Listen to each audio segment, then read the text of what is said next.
નમસ્કાર મિત્રો પ્રોગ્રામ તો ઘણા બધા જોયા હશે, પણ આજે આ પ્રોગ્રામ ક્યાંક અલગ જ પ્રકારનો છે મિત્રો. હું તમને જણાવીશ કે પ્રોગ્રામ ભજીયાના હોય છે, કાંદાના શાકના હોય છે, આખા રીંગણા ભરેલા રીંગણાના સબ્જીના હોય છે, પણ આ પ્રોગ્રામ આજે દૂધી દાળના શાકનો કરવામાં આવ્યો. આ મારા મિત્ર છે જગદીશભાઈ.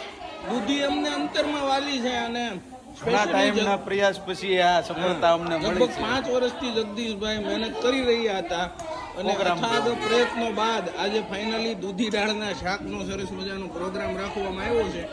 જગદીશભાઈ, તમારા માનમાં સ્પેશિયલ દૂધી ગયા વર્ષે આપણે વાવેલી અને આજે એ જ જે દૂધી આવી એનું જ આજે આપણે સબ્જી ખાઈ રહ્યા, બરાબર ને? વાહ, માર્કેટમાંથી લાવેલા નથી, અહીંયા ઘરે વાવેલી. પણ મજા જ આવી જાય ને.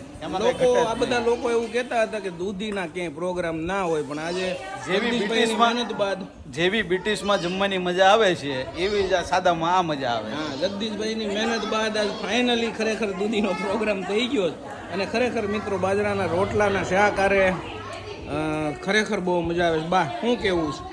મજા આવે છે ને? દૂધી દાળનું શાક ને બાજરાના રોટલા ને કંકુમાં કેમ છે? મજા આવે છે ને? વાહ ભાઈ વાહ, સરસ, એન્જોય, ખૂબ ખૂબ આભાર.